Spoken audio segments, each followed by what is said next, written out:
Hey folks, welcome back. It's Mark from Markelly Farm. If you've never been here before, my wife Kelly and I have a little homestead here in middle Nebraska, and we try to teach everybody how to do things the old way, how to can, how to garden, how to do all that stuff. And we have a product review for you today. It's time to start doing some seeds here in the spring, planting indoors, and we've got a product that's going to help you out with it. So stick around, we'll show it to you.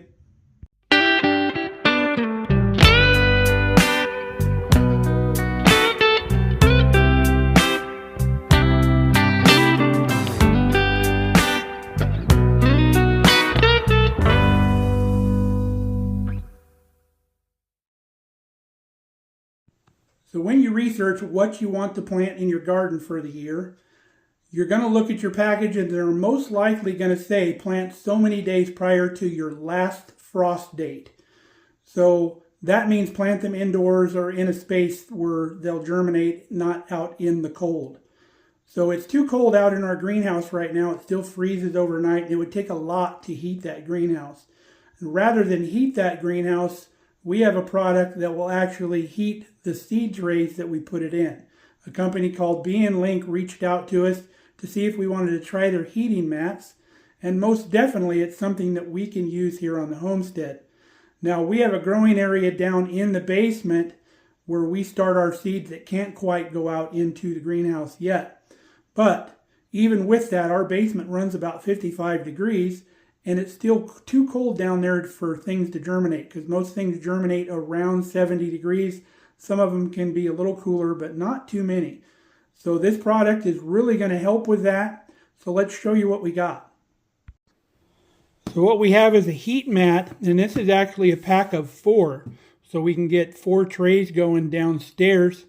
And what this does, it's really thin, sits underneath of your trays that you start your seedlings in, and it increases the temperature so the seeds will germinate down there. So it's not just in that cool environment down in the basement.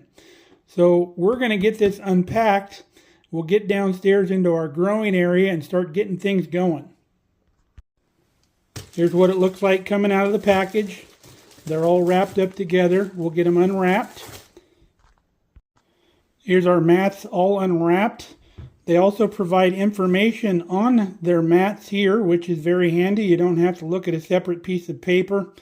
It even tells you the average days to germination for a bunch of different crops here.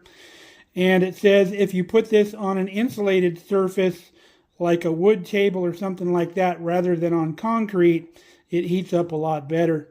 Now this raises your seed tray up to about 20 degrees Fahrenheit higher than what they would be normally. So our basement being about 55 degrees, we're going to get up to about 75 degrees, which is in the right zone that we need to be in.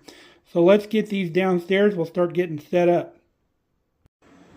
So this is our growing table down here in the basement. We have our grow lights here that we have. We got them on these really cool suspenders where we can move them up and down. We're set up pretty nicely. We put our mats down. I've got them plugged in so they'll warm up and kind of settle down a little bit, but you could put trays right on them. They'll go down just fine.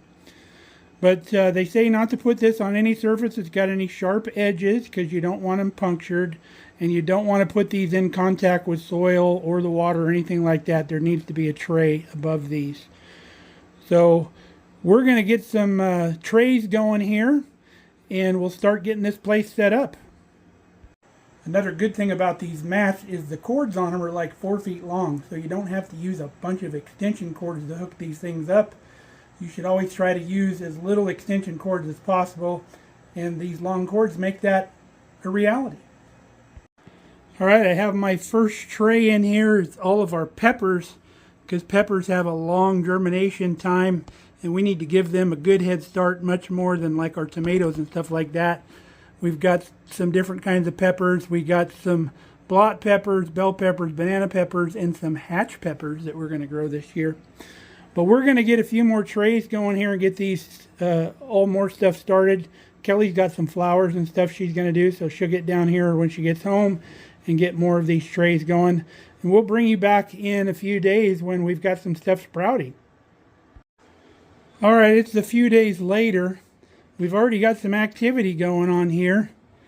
Check out this tray. We've got some little seedlings coming up there on our cilantro, already sprouting. And then over here in this tray, we've got our yarrow that's sprouting here. Pretty quick. Those are the ones that sprout quickest out of all of them, apparently. But in a week or so, all of this stuff will be up.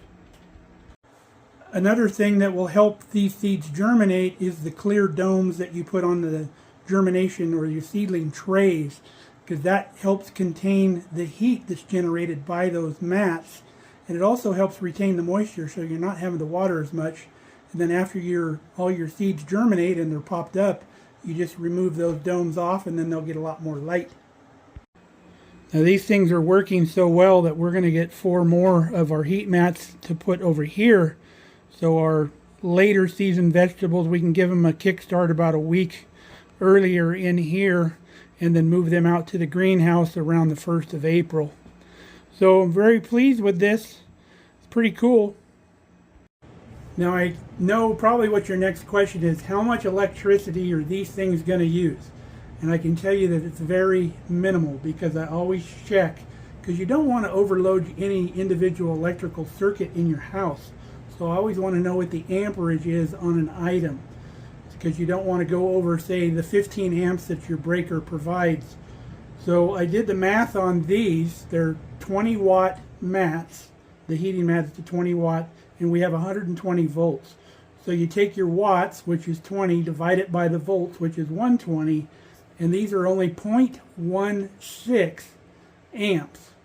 So way, way less than 1 amp. So we're good to go. Now these mats don't have an adjustment. They keep just the same constant heat, so you don't have to set anything. They just do a constant temperature, which is nice. It takes all the guesswork out of it. Now you can see these mats are the perfect size for these growing trays, but they make other sizes of these mats. These are the 10 by 20.